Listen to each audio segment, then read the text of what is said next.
Forget about success in the Euros or this summer's Olympics. Once again, Britain looks likely to scoop the unwanted award of Lazy Man of Europe, if not the world. It's been revealed that almost 10 million working-age Brits are not active in the economy. 10 million! The head of the UK's tax and spending watchdog, the OBR, warned of a worrying rise in economic inactivity, driven by growing numbers of people claiming to suffer from long-term sickness. And yet, we spend record amounts on the NHS. So, record sickness, record investment, make it make sense. Now, clearly, there are plenty of people potentially watching or listening to tonight's show who are of working age but are not able to work due to a serious mental or physical illness or severe disability. If that's the case, my heart goes out to you. And to support people unable to work is the whole point of the welfare state. But are you seriously telling me that almost 10 million people are unable to get up in the morning and put a shift in? Particularly young people for whom these statistics are even more worrying.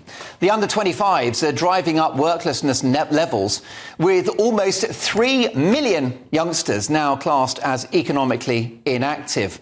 And a report by the Resolution Foundation found that economic inactivity among young workers has doubled in a decade. Why? If they're young and fit and not in education, they should be out working. It's what you did. It's what I did. These youngsters are largely blaming mental health. Plot spoiler, guys. Life is difficult. Crack on. Now, mental health is a serious issue, and if you've got a problem, whatever your age, you must seek professional help. But we now live in a society and have an NHS which all too often medicalises mental health, and the minute you're having a bad day, you're offered pills by your GP and eventually signed off on long-term sick.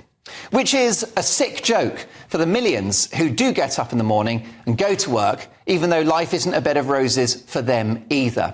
Be clear, if we all just stop going to work, the country will fall over.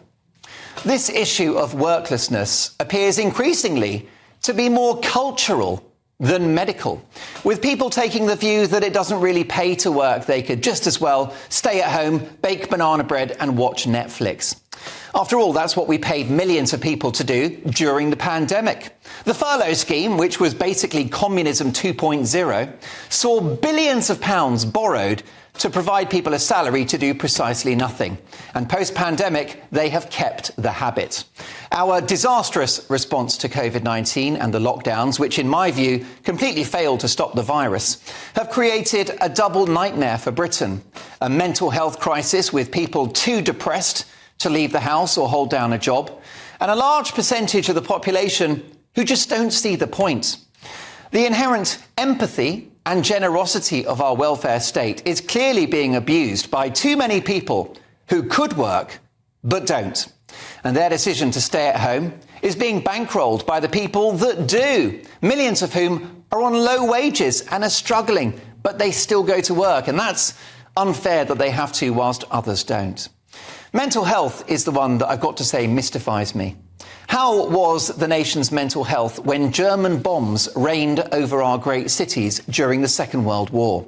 As a species, we have prevailed over conflict, pestilence, natural disaster and famine. But now youngsters who spend too much time on TikTok and Instagram are too sad to go to work. This doesn't end well, folks. We have plugged the skills gap in our economy for years now with mass migration, which reduces per capita GDP and places unsustainable strain on our creaking infrastructure, whether it's housing, the NHS, transport or education. Mass migration is subject to the law of diminishing returns. It is the crack cocaine which no longer produces the desired high, but we're still injecting. Why? Because our people will not work. Young people in particular should be out there driving themselves forward, starting careers, taking risks and seeking to take over the world. Instead, the only world they want to take over is the fictional one in Grand Theft Auto or Fortnite, as their hands are glued to the joystick of a gaming console.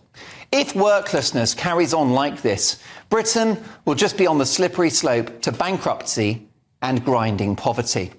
The nation has entered a collective gloom off the back of 2.5 years of locking people in their houses, causing a mental health tsunami and making laziness a lifestyle choice.